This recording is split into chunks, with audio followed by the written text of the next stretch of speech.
migracions, fronteres, exili i d'alguna manera també solidaritat.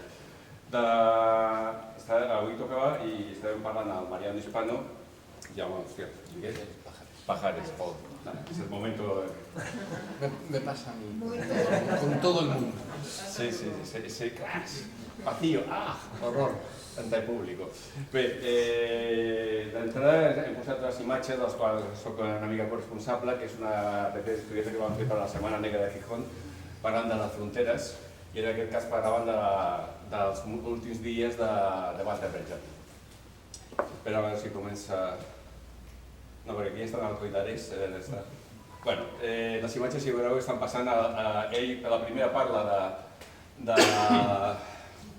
de com, diguem, què és el que l'obliga a fugir, que és la destrucció que viu a Alemanya, l'Alemanya nazi. Ell, com pensador i d'alguna manera crític, havia viscut entre Alemanya i els viatges a l'estranger, el que estava passant sense acabar de decidir-se entre quedar-se a Alemanya, tornar a Alemanya o sortir, i ja quan comença la fugida és com una petita diàspora, es va passant país per país i arriba en un moment que arriba a Portbou, però ja ho explicarà millor el Marià, en un moment en el qual just semblava que era acabada acordar-se entre el govern d'Alemanya i el govern nazi i el govern de Franco que tot aquell que entrés sense el permís dels alemanys havia de ser retornat, no s'admitiria a Espanya. I llavors ell arriba en aquell moment, ha arribat amb un altre matrimoni, entra clandestinament i quan arriben això ell s'enfonsa i en un hotel de Portbou decideix suïcidar-se. Volia una mica entrar en aquesta, perquè vam pensar una mica, la idea, el fil conductor, el relat d'avui, quan pensàvem parlar, era tornar a una figura que representava la tragèdia de l'exili i la tragèdia de l'exili de fugir d'una persecució i d'aquesta fugida d'una persecució del que ha escrit com el galop de la mort, allò que tu no pots controlar i que t'obliga a fugir del teu àmbit natural, es troba en una frontera que es converteix no en una frontera, es converteix en una barrera i t'impedeix, salvar-te. Et nega la salvació, et nega l'aixopluc. Llavors volíem parlar d'això i vam pensar amb el Marià Hispano, que ens fes com coneixedor del Walter Benjamin, ens expliqués i s'introduís amb aquestes imatges, donés continuïtat a aquesta situació i després el Miguel emprendria el que és avui dia aquesta tragèdia que vivim al Mediterrani, que vivim a Europa, especialment que la barrera és el Mediterrani, però les fronteres són les polítiques europees, les que s'han aixecat amb fronteres de negació dels refugiats. I ara els deixo a ells la paraula i els dic, Miguel Pajares.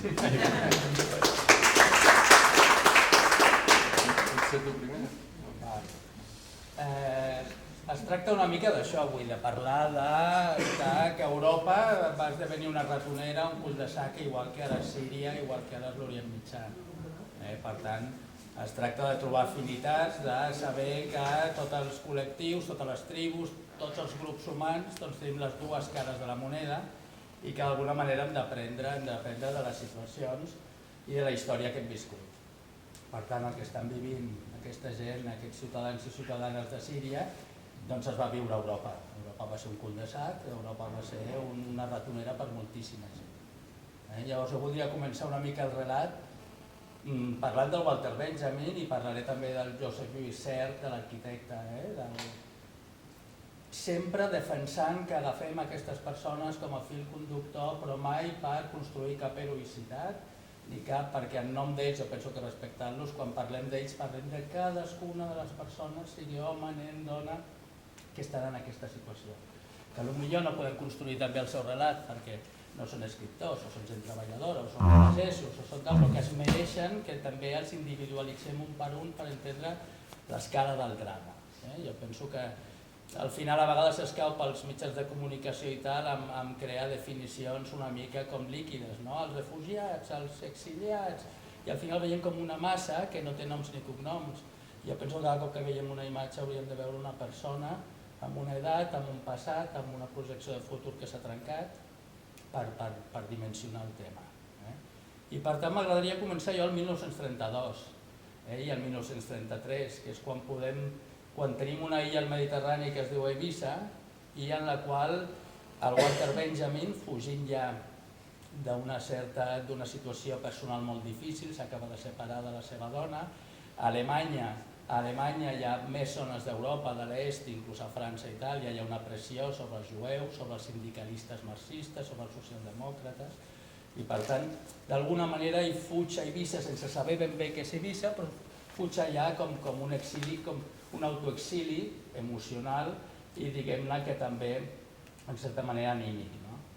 I allà ens trobarem també un jove català, que és el Cert, que és l'arquitecte, diguem-ne, que fa l'ambulatori del Raval, que projecta la Casa Bloc de Barcelona durant la República, que és molt jove, i allà es trobaran. Però es trobaran dos Europes diferents, dos joves totalment diferents. Es trobarà un català que viu l'inici d'una república, de la república, i que per tant ell vincula aquest viatge a Eivissa, que ell és molt jove, amb la modernitat, amb una dinàmica, diguem-ne, de jo vinc a aprendre aquí, ell forma part d'un grup d'arquitectes d'avantguarda, i Eivissa significa recuperar una tradició per incorporar-la a la modernitat, és a dir, és una generació plena d'esperances amb la modernitat, plena, diguem-ne, d'il·lusions de construir la república i, per tant, anímicament és absolutament el contrari que el Walter Benjamin. Per què? Perquè el Walter Benjamin, o sigui, Espanya no ha estat aïllada del procés europeu. És a dir, Espanya ha aconseguit a través de la república tirar a terra una monarquia i la cua d'un absolutisme, però no ha passat per la modernitat industrial a Espanya, només Catalunya. Per tant, el que sí té Walter Benjamin és un recorregut absolutament diferent.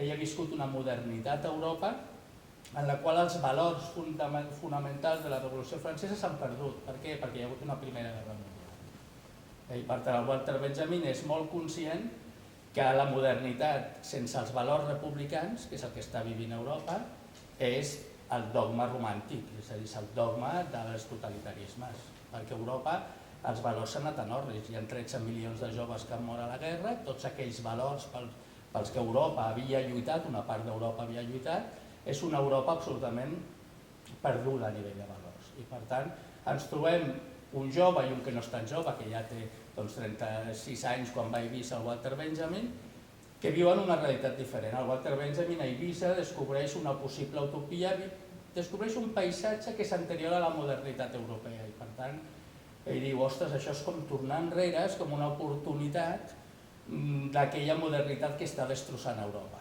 i que ha convertit Europa en un lloc d'exili, en un lloc de presó, en un lloc on la diferència es persegueix, on els jueus ja es maten a pallisses, on hi ha sindicalistes que apareixen flotant als rius alemanys, etc. I ell ho viu, això. I per tant, per ell té un primer exili en aquesta Eivissa de l'any 32-33, perquè és un exili, diguem-ne, i és molt conscient que Europa s'està convertint en un cul de sac. I també Eivissa descobreix un passat que veu que Europa ha perdut i que la modernitat tampoc ha aprofitat. I en canvi el Cert i aquests republicans que van a Eivissa van amb tota la il·lusió del món que estan projectant un futur molt més republicà, molt més democràtic, etc. El que no saben els dos és que els dos acabaran a l'exili al final, l'exili més físic, perquè el Cert també quan arriba, que també és l'arquitecte del pavelló de la República al París del 37, a l'exposició internacional, i per tant el Cert també acabarà exiliat un munt d'anys, de decennis, als Estats Units. Per tant, m'interessava una mica aquesta comparació perquè segurament des de la nostra visió als anys 30, des de la visió dels catalans, dels espanyols, són uns anys que en part tenen un recorregut molt positiu en el sentit anímic, els anys 30, la República, ja sé després ve la Guerra Civil, però Europa estan de volta de tot això. I per tant, en aquest sentit, el Walter Benjamin, si ja va cap a Eivissa amb un exili emocional perquè s'ha separat de la seva dona, i també això té un cost i és un exili que també hem de tenir en compte que existeix i que és molt dur, després es trobarà que un cop surt d'Eivissa, per ell Europa ja és un cul de sac. Per molt que parli amb republicans d'Eivissa, amb gent catalana que li diu tota la il·lusió que es pot estar vivint als anys 33, 34, 35, ell ja veu que allò no funciona i cada cop que torna a Europa, diguem-ne, torna a París i cada cop que torna a París ja es troben més alemanys exiliats igual que a Eivissa i ja se sent exiliat. Per què? Perquè li fan sentir exiliat. Hi ha una jueva que té diners a París, que ajuda els exiliats, però ja és un col·lectiu que ja els estan, diguem-ne, estigmatitzant, etc. A més, hi viu l'antisemitisme que també existeix a França i també viu, diguem-ne, la dreta més dura i pura francesa i ella es manifesta com a socialista. I per tant, una mica aquest recorregut que ell pot fer, inclús pot fer a Eivissa i tal, perquè té un circuit intel·lectual i no deixa de venir d'una família amb certa comoditat.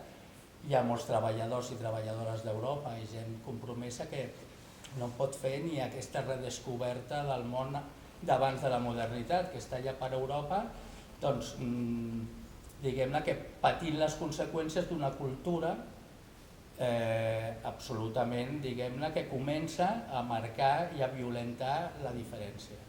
I que Europa, els europeus, deixen fer.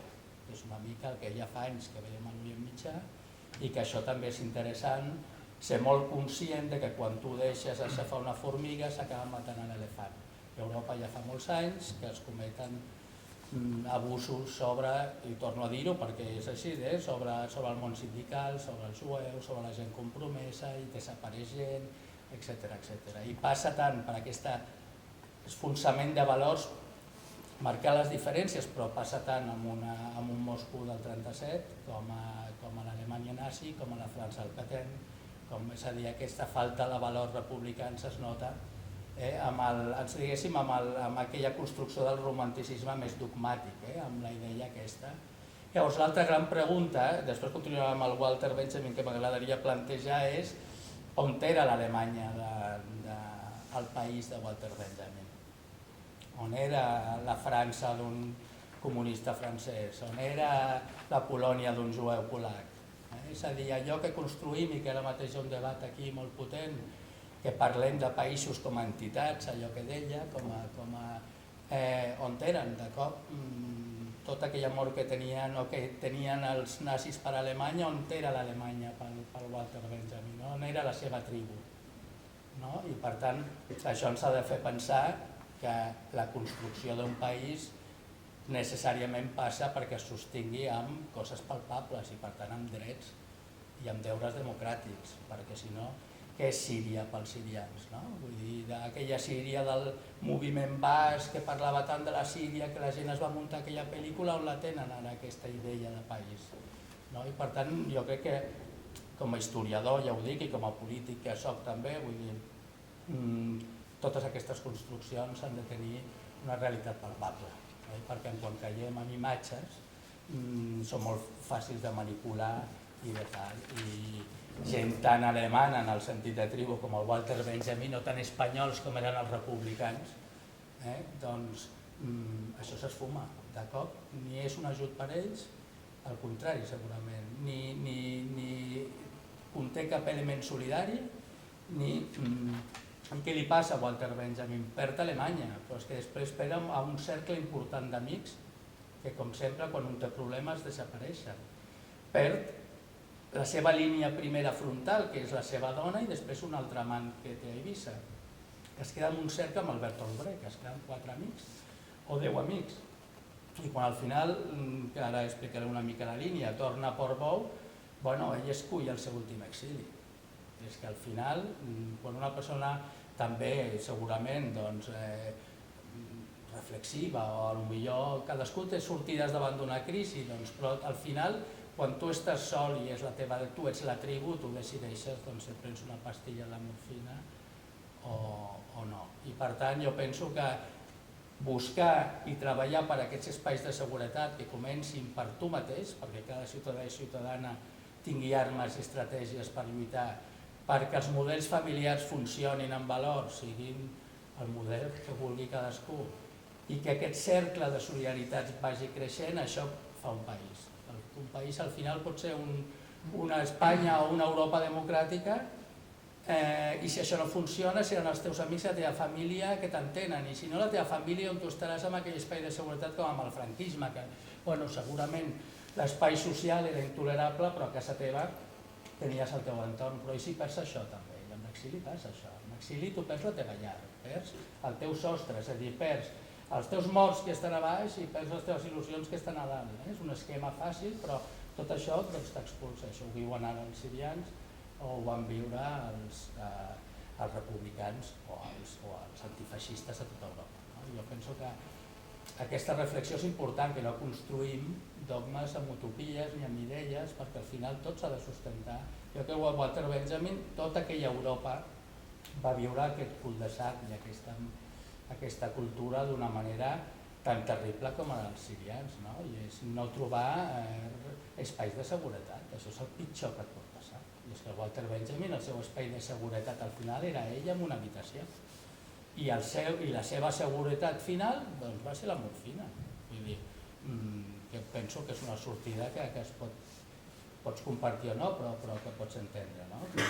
Com altres republicans, i jo ho sé, doncs al port d'Alacant es van disparar un tret abans que els agafessin els franquistes. No? Perquè van prendre una decisió, estaven sols, el seu espai de seguretat era ell i el tros del port d'Alacant que... Walter Benjamin un cop surt del 33 del seu últim viatge a Eivissa es troba amb aquest circuit per Europa. París, ja no torna a Alemanya, però París, se'n va a Dinamarca a veure el seu amic Albert Tolbrecht, va a San Remo, torna a París i a París està amb filòsofs com l'Adorno, amb el Kurt Weill, té un entorn, però és un entorn de refugiats, és un entorn de gent solitària emocionalment. Per tant, ell, al final, el que intenta i aconsegueix en un principi és un passi per anar als Estats Units, que compta perquè això també en aquella època es va tallar per tot arreu, hi va haver molts vaixells i gent, jueus i no jueus, que no van poder aparcar a cap port americà perquè ja no els donaven. Vull dir que quan hi ha una situació difícil es tallen els ports d'arribada. Això és una gran putada, parlant clarament, perquè és una mica el que estem fent ara doncs, els europeus. Una mica és el que estem fent ara. I per tant ell, diguem-ne que després d'aquest circuit on ja viu l'exili palpable, doncs es troba amb un cul de sac. Aquí la república ha perdut, el nazisme està en guerra a Europa, els nazis pacten evidentment amb el Franco, primer fer apàtrides a tots els republicans, o sigui, gent sense país, el que us deia, els hi deixa sense espai de seguretat de cap mena. I després es troba que ell no pot passar tants quilòmetres de la frontera perquè ja el poden detenir i tornar. I per tant no pot anar a Lisboa des d'on volia agafar el vaixell cap a Amèrica.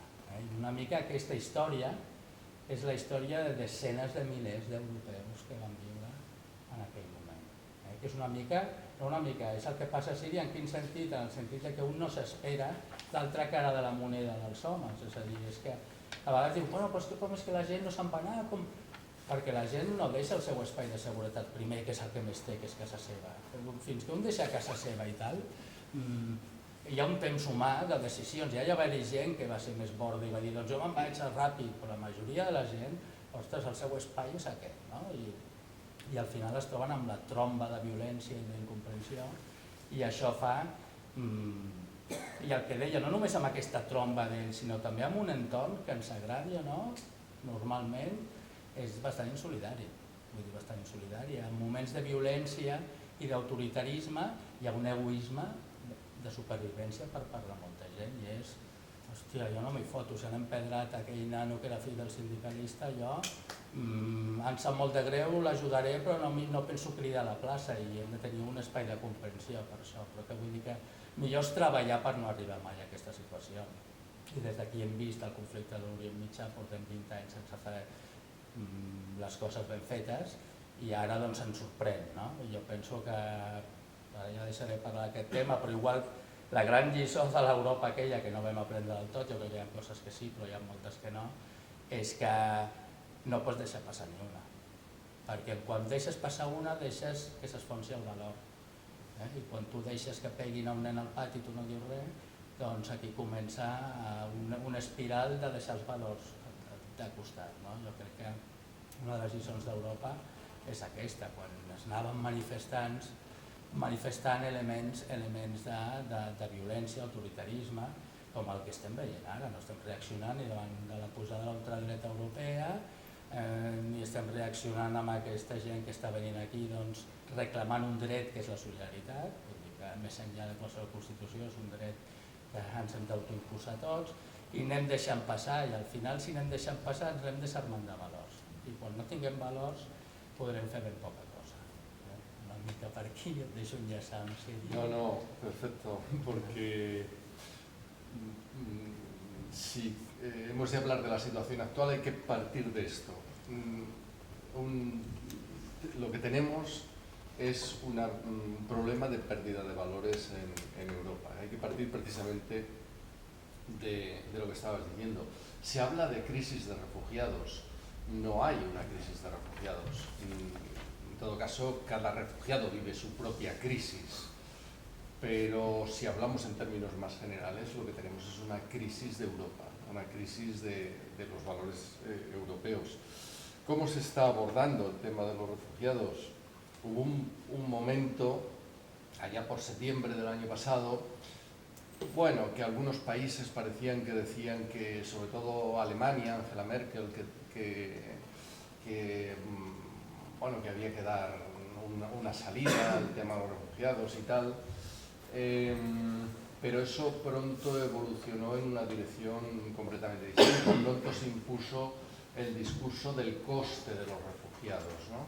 El coste, que es el discurso además dominante, no ya sobre refugiados, sino sobre inmigración en general, ¿no? El coste que tiene para nuestro estado del bienestar, aquello que vienen a consumir, aquello en qué afectará a nuestros servicios públicos y tal, la acogida de un determinado número de personas. Se impuso a partir de octubre, digamos, sobre ese otro discurso que se había empezado a hacer de decir, bueno, son refugiados y hay que atender a nuestras obligaciones en materia de asilo, a nuestras obligaciones en materia de tratados internacionales. Frente a ese discurso, enseguida se impuso el otro, ¿no?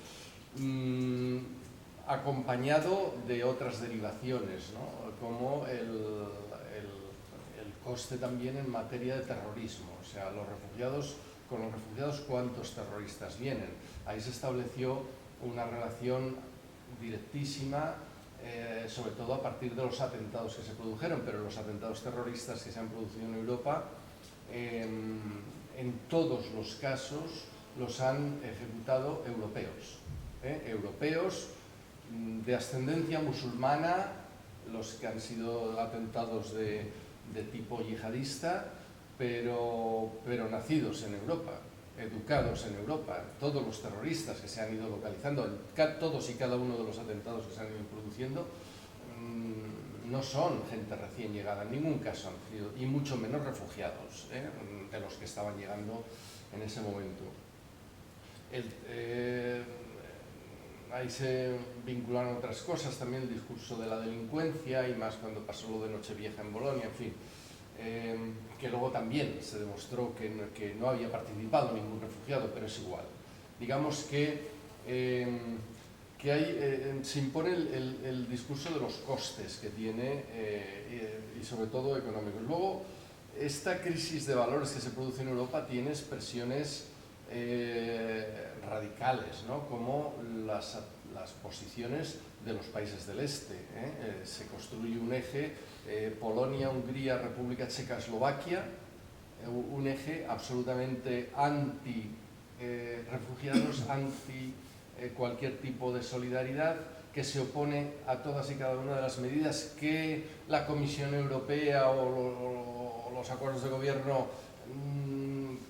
medidas absolutamente pobres, pero que las pocas cosas que se plantean en ese sentido. Este eje se opone a todo, lo boicotea todo. Es un eje de gobiernos de derechas, casi de extrema derecha, porque el gobierno húngaro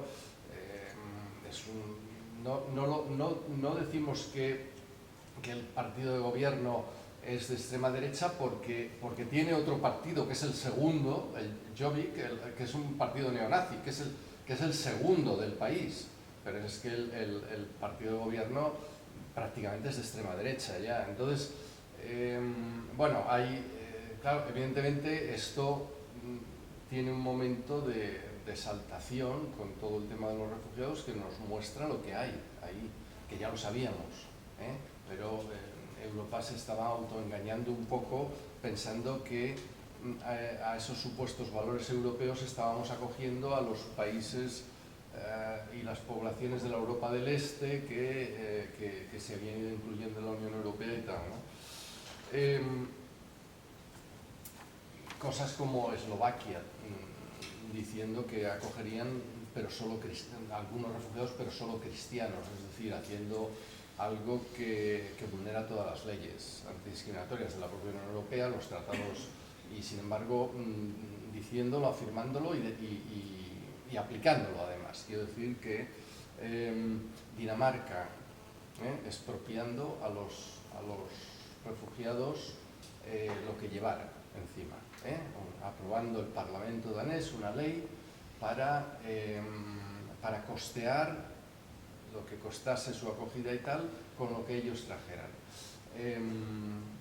Claro, que la población acepte esto, que no haga un mínimo de reflexión de decir, son personas que han perdido sus trabajos, sus casas, sus espacios, sus negocios, lo han perdido todo, se han ido con lo que han podido llevarse, con lo que han podido vender y lo que han podido llevarse.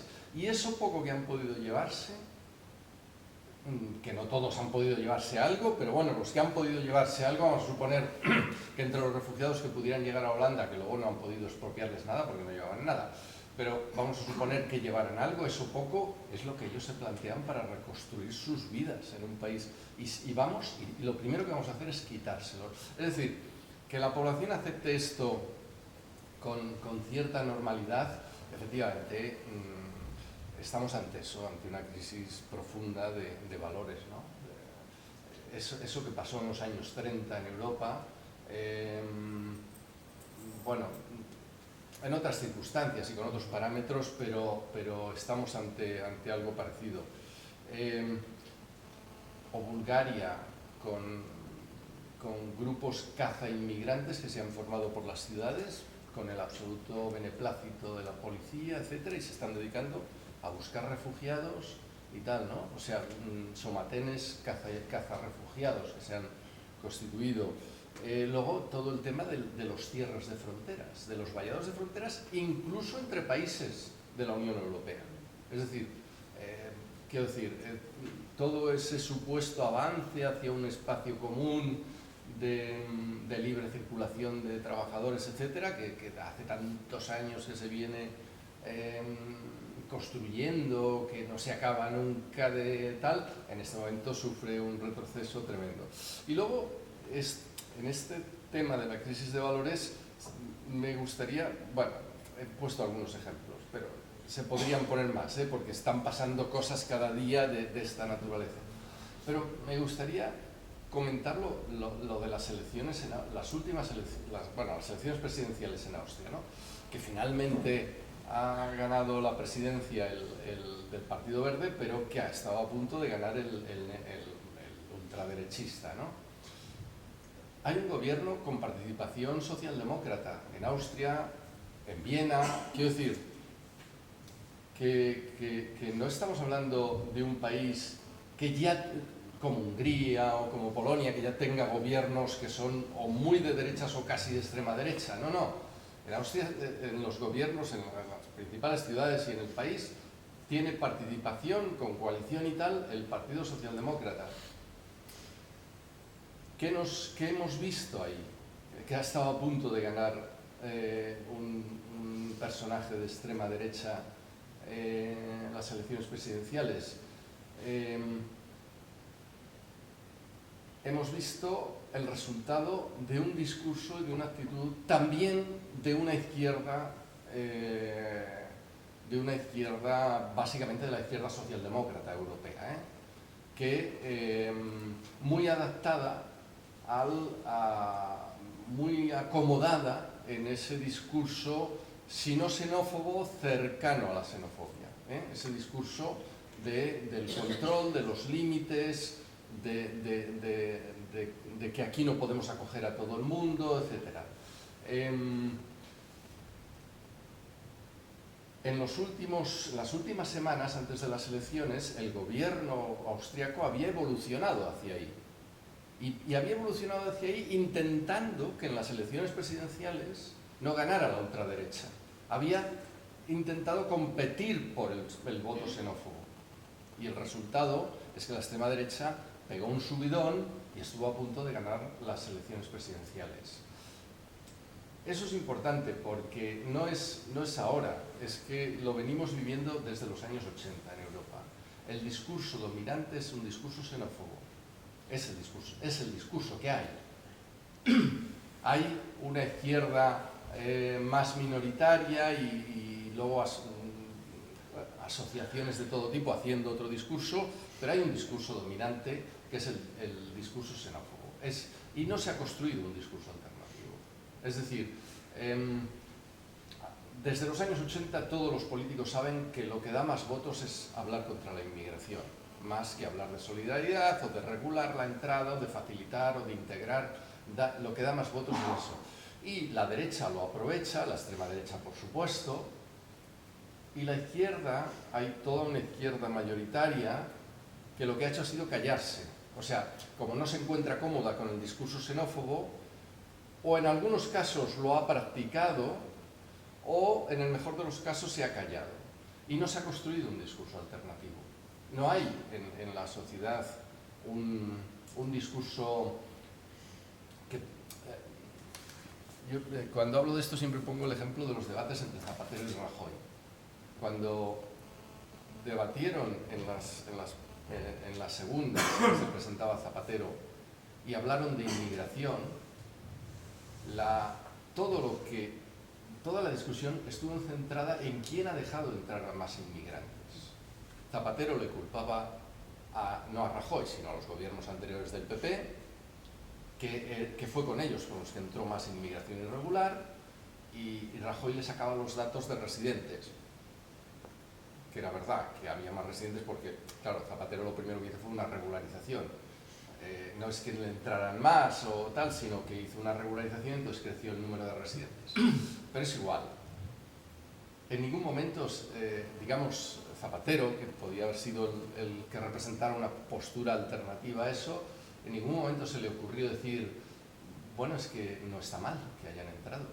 Primero porque es un derecho que hay que reconocer, segundo porque le ha ido muy bien a nuestra economía, tercero porque eso nos enriquece, porque el crecimiento de población es crecimiento económico también, es un crecimiento cultural, en diversidad, no sé, cosas que podía habérsele ocurrido, no dijo nada de eso, todo era no, tú dejaste entrar a más inmigrantes. Quiero decir que esa falta de discurso alternativo, pues en momentos más críticos como los que se han vivido desde el verano, sobre todo del año pasado, pues se traduce en todo lo que ahora estamos viviendo. Hay un auge del discurso xenófobo brutal, y esto está dando al traste con todo lo que creíamos que se podía estar construyendo en Europa. Estamos bajo mínimos, y bajo mínimos este estar bajo mínimos se nos muestra con el acuerdo con Turquía. El acuerdo Unión Europea-Turquía vulnera todos los tratados, vulnera la Convención de Ginebra sobre Refugiados, vulnera la Carta de Derechos Fundamentales de la Unión Europea, vulnera el Convenio Europeo del Consejo de Europa sobre Derechos Humanos, lo vulnera todo.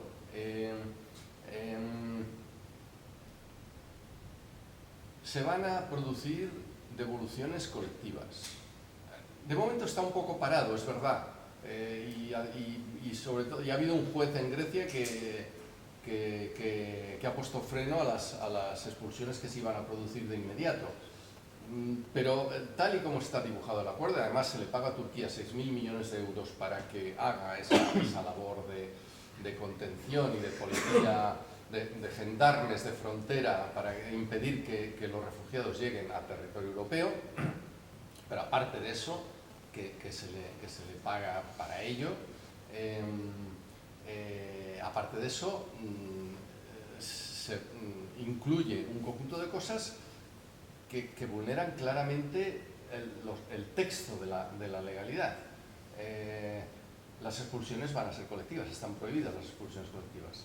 Después, como eso se dan cuenta y la ONU pone el grito en el cielo con el tema de las expulsiones colectivas y tal, dicen no, hacen una segunda reunión y dicen vamos a individualizar las expulsiones. Pero es que dicen que van a aceptar la solicitud del refugiado para después expulsarle. Es decir, que ya en el literal del texto muestran que no van a analizar esas solicitudes y por tanto siguen siendo expulsiones colectivas. Consideran Turquía país seguro. No, en los tratados internacionales obligan a no... en materia de refugio, sabéis que la Convención de Ginebra sobre los Refugiados establece el derecho de las personas que sufren un tipo de persecución y establece los motivos, política, pertenencia a un grupo social, etc. Establece su derecho a solicitar asilo en uno de los países firmantes de la Convención de Ginebra. Eso inicialmente no incluía a los que huían de guerras, pero después en los acuerdos, en la evolución posterior de los tratados internacionales, se incluye el principio de no devolución, que es complementario del derecho de asilo. El principio de no devolución dice que si una persona al peligro de la vida no se le puede devolver. Y establece el concepto de país seguro. En ningún caso se puede devolver a una persona que haya huido de un conflicto o de lo que sea a un país que no sea seguro. Turquía estaba claramente considerado como país no seguro, y es que es país no seguro, entre otras cosas porque legalmente lo es, porque no ha firmado la Convención de Ginebra para otros refugiados que no sean europeos. Cuando Turquía firmó la Convención de Ginebra dijo que solo la firmaba para considerar refugiados o personas merecedoras de protección a ciudadanos europeos de ningún otro lugar del mundo. Por tanto, no es país seguro. Por tanto, devolver a personas que huyen de un conflicto a Turquía vulnera claramente los tratados. Bueno, pues eso se ha decidido así por parte de todos los gobiernos. Yo estuve el otro día en un encuentro y había una persona de la Comisión Europea y le pregunté, bueno, pero esto, ¿qué decís? La Comisión dice, la Comisión no decimos nada. Y porque esto han sido cosas estos son los jefes de Estado. Nosotros en ese tema no... Bueno, quiero decir que esta es la evolución, ¿no?, que estamos teniendo, y enlazo plenamente, y yo me callo aquí para que hagamos más, para que tú intervengas un poco más, para que todos intervengamos, porque supongo que esto está, lo que me dijo Rosa es que estaba planteado más como una cosa de ir debatiendo y de ir tal, ¿no? Pero vamos, que el enlace es, que además celebro que lo hayáis montado así, porque haber empezado tú hablando de pérdida de valores como clave de lo que pasó en los años 30, encaja perfectamente con lo que en este momento está pasando en Europa. Yo enlazando un poco, seguimos enlazando, dos consideraciones que creo importantes, dos reflexiones. Una, ¿qué pasa cuando acaba la Segunda Guerra Mundial? Es decir, aquella gran lección que se aprendió, la gran lección que es que la democracia tiene que saber gestionar tanto la felicidad como los miedos y las inseguridades, y por lo tanto la bestia que tenemos dentro, que no se convirtió en Hitler, los nazis les volvieron locos, cuando todo el mundo en Europa era consciente de que la bestia había salido en todos, de una manera o la otra, unos defendiendo, otros no, pero todo el mundo la había tenido delante o había participado. Pues el hecho de no construir una Europa trabajando los temores, las inseguridades, qué pasa cuando hay un 25% de paro, qué pasa con las diferencias, que eso es lo que realmente explotó. Eso ha sido un gran error. Ese primero. Y el segundo fue el año 89 con la caída del muro. No saber gestionar las consecuencias de aquello, sino aprovecharse económicamente, aprovecharse de una manera material, ha traído consecuencias, yo pienso que gravísimas para Europa, porque aquella Europa ingenua que decía vamos a democratizar el este, se está encontrando con un occidente putinizado. pérdida de derechos, miedos, etc. ¿Cuál ha sido la consecuencia más rápida? Lo que tú comentabas. Han puesto precio al bienestar. Un señor mayor nos cuesta tanto. Tu hijo o tu hija, si es un poco tonto, si le gusta la marcha y que tiene una asignatura, nos cuesta tanto. Un paralítico nos cuesta tanto.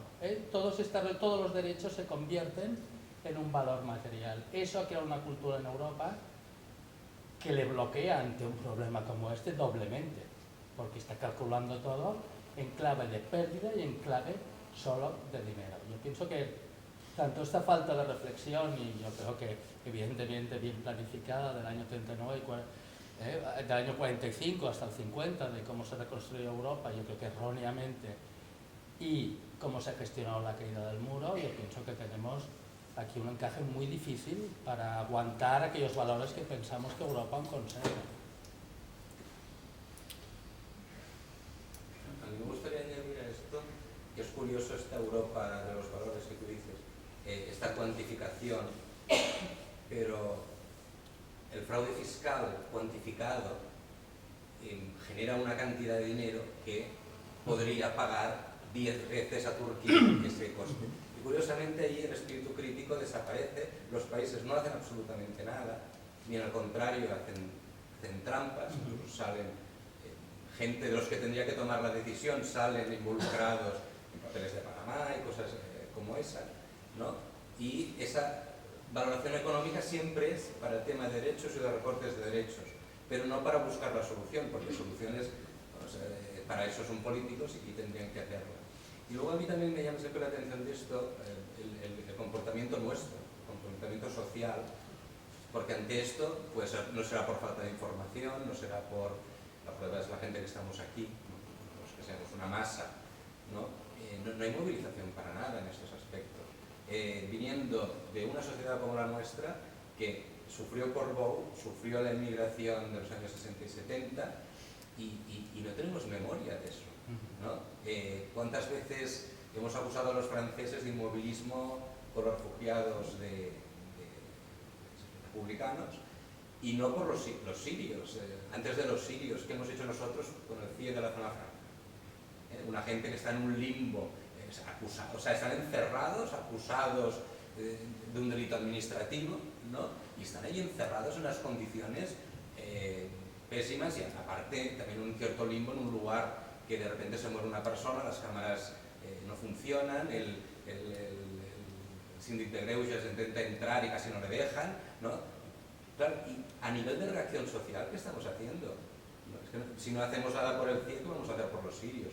Y luego también veo una cierta manipulación informativa, o sea, en el mismo momento que se está desmantelando en Grecia el campo de refugiados, en el mismo nivel, incluso más expandido, en timings, porque en esto de los telediarios es que son bestiales, te ponen allí, llegan 10 refugiados, con unas los acogen, casi los besan, los saludan, y además como la cooperación española, el niño de la pierna en Valencia que lo han asistido, eso sí, cuando acabe ya se lo llevan para Jordania, no sé qué moleste, ¿no?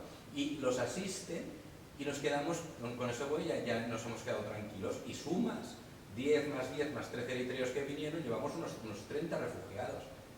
Los que queríamos ser la octava potencia mundial económica, solo podemos coger 10 refugiados, y luego hay países como el Chad, que tienen 1 millón de tíos allí atascados, vale que no son sirios, son de la África Negra, otros países que durante todos estos años han ido acogiendo millones y les íbamos recortando las ayudas a los campos. Y ahora nos sale el problema de la chequera, ¿no? ¿Qué nos cuesta esto? Bueno, veo unas absolutas contradicciones por todas partes, pero a mí me pesa esta desmovilización social por parte nuestra, ¿no? Yo, a ver, te doy mi opinión rápida. No es que con el tema fiscal pase más o menos, es que su obsesión es explicarte que como muevas un dedo y te manifiestes, esa nube negra de dinero negro que va pasando por países, se te va a saltar el tuyo. Exacto. Y vas a ser el desgraciado de los desgraciados. Que si tú te metes con la Volkswagen por un tema, cuidado que te van a dejar sin no sé qué. O sea que es proactiva, ¿no? Sí, es que encima utilizan. Lo de las movilizaciones es esa condición de todos nosotros que hemos de aprender de nuestra manera de ser, de nuestra mediocridad, en el buen sentido de la palabra. Es decir, cuando un trabajador decide o trabajadora ir a la huelga, es un caso extremo. ¿Por qué? Porque su entorno es el que es, son 4 cosas. Si tú tienes que pagar el día de huelga y tienes que ingresar menos y tienes dificultades para pagar tu hipoteca, es decir, para que la gente, ese entorno, la gente que no tenemos nada, ese entorno tú decidas violentarlo, es un tiempo lento de reflexión, de valentía, de problemas en casa, pues si lo haces o no. Es decir, cuando la CNT o grupos anarquistas aquí en los años 30 empiezan a disparar o a ser violentos, es porque han recibido una violencia del poder que es absolutamente insoportable, como ha pasado en otros sitios. Y por lo tanto, hay un tiempo de reacción humano que ellos, el poder, no es un tiempo de reacción, es un tiempo de opresión. Es decir, ellos es ganar más dineros, no sé qué, es introducirnos la Monsanto para no sé qué. Eso es de una dinámica brutal.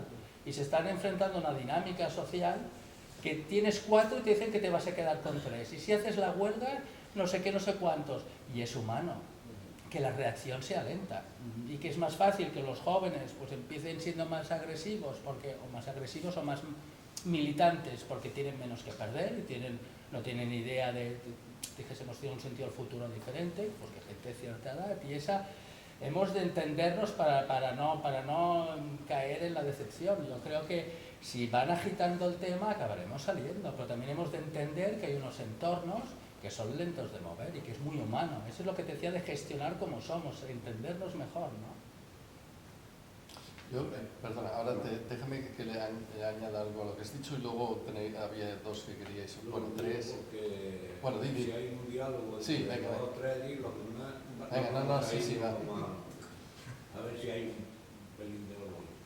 Di. No, sí, venga. Eras el... Es que creo que por aquí han pedido antes que yo. Yo os he visto, pero es igual. Venga, que sí. No, yo es que a mí me preocupa muchísimo eso, como creo que nos preocupa, por eso estamos aquí, por lo menos los que estamos. Y los que no han venido, que también me preocupa mucho. A ver, yo recuerdo, por la edad, no porque sepa mucho, pero por la edad, pues sé muchas cosas de las que han pasado en la vida, ¿no? Y desde la izquierda, aquí en España, en los años 70, se decía que ni OTAN ni Pacto de Varsovia. Eso era una consigna que caló en la izquierda, no en la derecha, sino en la izquierda, en lo que se llamaba izquierda, que creo que de izquierda podía tener poca cosa, por las consecuencias que después nos ha traído la desaparición del Pacto de Varsovia y la continuación de la OTAN. Entonces las raíces de lo que estamos hablando aquí, de los refugiados y de las guerras imperialistas que se están desarrollando de rapiña, las está haciendo la OTAN y la Comunidad Económica Europea, que la mayoría de ellos estamos allí. Pues bien, han sucedido un montón de cosas que todos los que nos posicionábamos en que el Pacto de Varsovia no era ni más ni menos consecuencia de una guerra mundial que había habido que la clase obrera había hecho la revolución y que había ganado la guerra de alguna manera, ¿no? Los aliados, cuando hicieron el segundo frente, lo hicieron porque los rusos estaban ya en Berlín y estaban esperando que se desgastaran para después meter. Y entonces aparece la cuestión de la OTAN. ¿Qué ha pasado con todo esto? Que ahora desaparece el Pacto de Varsovia, pero la OTAN es la dueña del mundo, hace lo que le da la gana. Y además los países llamados democráticos y alguna izquierda que gobierna Europa, pues ha aliado con ellos. Y ha abandonado las reivindicaciones históricas de la clase trabajadora, lo que nos ha costado aquí en España. Aquí se decía que invertir en los mayores, invertir en los enfermos y invertir, eso no interesa, es lo que hacía Hitler, ¿no? Quitar todo eso. Bien, mi generación, la mía, en España, en nosotros no ha invertido nadie en nada. no han invertido ni en escuelas, que la mayoría de nosotros, yo no he ido ni un día ni medio a la escuela. Con 6 años estaba guardando cochinos en mi tierra para no morirme de hambre, descalzo. Allí aquellos no invirtieron, fui yo el que invertí, cuando apenas podía andar. Y me vine a Cataluña y pasó nada. Al día siguiente de estar aquí no pedí a nadie nada, me ofrecí para trabajar. Y he estado trabajando 53 años. Ni no he invertido en nada, ni en mis hijos, que son catalanes. En mis hijos no he invertido nadie en nada. Y todas las conquistas, con sacrificios, con muertos, que de eso no se dice nada. Aquí en España, lo que conseguimos, la seguridad social y todo eso, no lo regalaron. Lo conseguimos a base de mucho sacrificio, mucha lucha y muchos años, muchos muertos. Y de eso nadie se acuerda ni nadie dice nada. Y ahora, ¿cuál es el problema? Que los que decían no al pacto de Varsovia ni al de la OTAN, pues han favorecido que esté efectivamente los de la OTAN y han colaborado con ellos. ¿Qué consecuencias tenemos? Pues que la clase obrera ha retrocedido y todo lo que nosotros perdemos lo gana la ultraderecha. Así de sencillo. Y nosotros somos niños buenos, somos niños muy democráticos, no queremos que nadie se meta con nosotros, porque claro, como somos tan democráticos, le hacemos el juego al capital. Y entonces la democracia, ¿qué es la democracia aquí en España en este momento? Que nadie dice nada, claro, aquí hay 13 millones de personas al borde de la pobreza. No lo digo yo, lo dicen las estadísticas. La mayoría de los yayos estamos manteniendo a los nietos y a los hijos porque están cobrando lo que el patrón le quiere dar. Y además sin seguridad social. Hay muchos cientos de miles de personas trabajando así, jóvenes. Y de eso la culpa la tenemos nosotros, que no hemos hecho, no ahora, no, cuando ya lo estamos perdiendo. No habernos dejado robar lo que tanto trabajo nos costó ya en los últimos años del franquismo. Y a lo primero de la democracia, porque si la socialdemocracia hizo algo en este país bueno a los primeros años, es porque la clase obrera estaba bien organizada y estaba todos los días en la calle. Tan pronto como la clase obrera no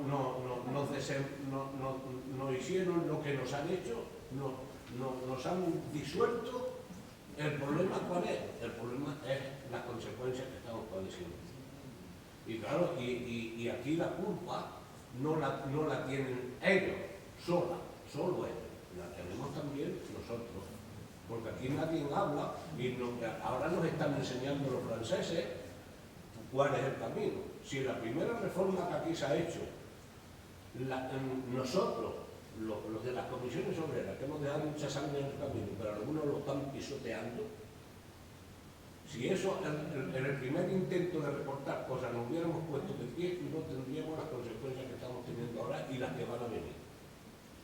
Que no nos vamos a quedar aquí, porque esto es una sensación.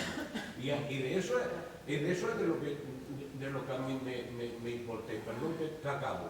¿Y sabes por qué me importa? Porque no quiero que mis nietos pasen lo que yo he pasado. Y se van a quedar sin pensiones y ya veremos a ver qué pasa. No se van a quedar sin pensiones, pero le van a dejar lo mínimo. Lo que dice el jefe de la patronal. ¿Qué ha dicho el jefe de la patronal? Que aquí en España se han acabado ya los sueldos fijos del pasado. Que ahora el que quiera va a trabajar por un día, como antes. Este es el problema. ¿Y la culpa quién la tiene? Como aquí se ha dicho, nosotros, porque no llamamos a la gente a que haga cosas. Y perdón, la democracia en este país se consiguió en los barrios obreros, luchando por las pensiones, luchando por las escuelas, y se consiguió en las empresas, en la lucha. Y eso ha desaparecido. Los barrios obreros están desactivados porque esta llamada izquierda la ha desactivado con mala intención, y en las empresas a consecuencia de todas las reformas que se han hecho, había que hablar mucho de ese tema. Y ese es el tema, a ver cómo ponemos eso en pie. Vamos a seguir con las palabras que había para dar un poquito más. ¿Eras tú allí y tú también? Digo, estoy completamente de acuerdo con el compañero Paco Liñán, ¿no? De que tenemos la responsabilidad todos y aunque sea el 1% de la responsabilidad, es nuestro 100% de responsabilidades. Ahora bien, explicar exclusivamente la causa o la situación en la que nos encontramos aquí y en Europa por razones de abandonismo, me parece que no es suficiente. Hay, digamos, frente a nosotros hay unos poderes. Y tal vez el problema que hemos tenido es, aparte de nuestras deficiencias, ¿no? Esos poderes juegan, ¿no? Esos poderes disputan, esos poderes tienen intereses, y esos poderes muchas veces se muestran más fuertes y tal vez más inteligentes. No niego que no sea así, pero el partido no se juega solo, amigos, ¿eh? En el partido están jugando otros, la contraparte, y esto en el sindicalismo, Ángel Rozas, un viejo maestro, lo decía siempre, el sindicalismo tiene parte y contraparte. Nosotros no estamos solos, podemos ser valientes y heroicos, y es necesario serlo. Y nos hemos levantado y hemos hecho hasta donde hemos podido. Eso por un lado. Por otro, me ha interesado mucho el tema de los valores que planteaba, que yo creo que es clave para lo que decía Liñán y para lo que estamos hablando de los refugiados en Europa. Porque ahora los protagonistas son los refugiados en Europa y nosotros ¿qué hacemos? ¿No? Walter Benjamin, tú lo sabes, es pensamiento paradójico absoluto. Él dice, de cada documento de civilización se crea un documento de barbarie. Y Europa, si me permitís algo simplificarlo, es eso. De cada documento de civilización, de cada producto, de cada acción de civilizatoria, también hay debajo un documento de barbarie. Y yo creo que el problema hoy es que la Europa, el proyecto europeo, como puedo preguntar cuál, ¿qué proyecto europeo? El polaco, el gobierno polaco, que se está negando después de destituir al Tribunal Supremo a acatar lo que es un compromiso por formar parte de la Unión Europea, el proyecto europeo de Hungría, el proyecto europeo austriaco. ¿De qué Europa hablamos? El problema es que como no hay valores, no hay un proyecto claro. Hay contravalores. Los otros contravalores, yo no estoy de acuerdo con que sea solo exclusivamente la caza. No es el dinero. Y me sirve un ejemplo. En los años 30 no era el problema del dinero lo que representaba la República. Iban a seguir ganando dinero. El problema era que cuando pasaba un jornalero no se quitara la gorra por el señorito. Y eso se llama el poder y la dominación. Y estamos en esos términos, no es exclusivamente de contabilizar, que también, pero es el tema de la dominación y del poder. Y por tanto de la sumisión. Y hay otra cuestión para mí importante que decía también Miguel con las fronteras. Yo recuerdo que de pequeño, unos familiares que vivían en Francia traían una cosa que se llama la pizarra mágica, no sé si conocéis eso, ¿no? Que ponías en una pizarra, borrabas, bueno, pues de alguna manera en la frontera que tú has establecido de Polonia, Hungría, Chequia, Eslovaquia, faltaría Austria. Es que es curioso, 150 años, 200 atrás, es el imperio austrohúngaro. Desde el siglo XVI hasta el XIX y el XX, después de la Primera Guerra Mundial, ¿cuál es el enfrentamiento entre dos imperios? El austrohúngaro y el otomano. ¿Y qué están impulsando, están promoviendo esa visión? Cuando oyes a algún director de diario, yo no digo si sea periodista o no, me parece que ha estudiado Derecho, dice, y profesor, decir que los griegos son turcos, es evidente la intoxicación que están haciendo. Están haciendo un uso político del pasado. Y el problema que tenemos es que en el uso político del pasado, esta derecha de nuevo orden, o como se le quiera llamar, es su especialidad. Agitar. ¿Nosotros tenemos que agitar? Me supongo que sí, pero con un cierto rigor, ¿no? Como algún historiador, viejo historiador, Hoffman decía, la izquierda racional. Tal vez tengamos un problema, somos racionales, pero mantengamos una línea de racionalidad. No digo que no apelemos a los sentimientos, seguro funciona, lo sabemos, pero no hagamos el sentimiento un espectáculo. Para eso está la tele y los programas de política en la televisión. Venga, no sé si casi que dejamos que, porque había varias palabras, luego reaccionamos un poquito entre todos. Estan molt interessants les intervencions. Jo només volia lamentar que aquesta Europa és obscena i perversa, si ho parem molt car, com estava dient de l'any 30.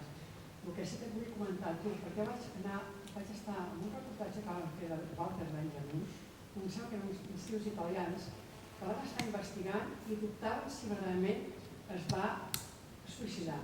Perquè van comentar la casualitat que el doctor forense que havia de venir no va venir i que va vindre un tio que venia de França o Alemanya i que present, tu vas estar, suposo que va ser interessantíssim, i que la persona que estava a l'hotel, la dona aquella, no va poder parlar quan havien passat 300 anys i que ell posava la duda si verdaderament va ser els serveis secrets alemanys que el van matar i els van dir que s'havia suïcidat. Només aquest punt, perquè m'ha semblat que va ser molt rigorós.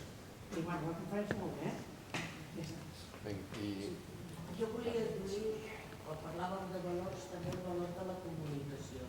Estem en un temps on la comunicació a vegades és excessiva i molt sesgada.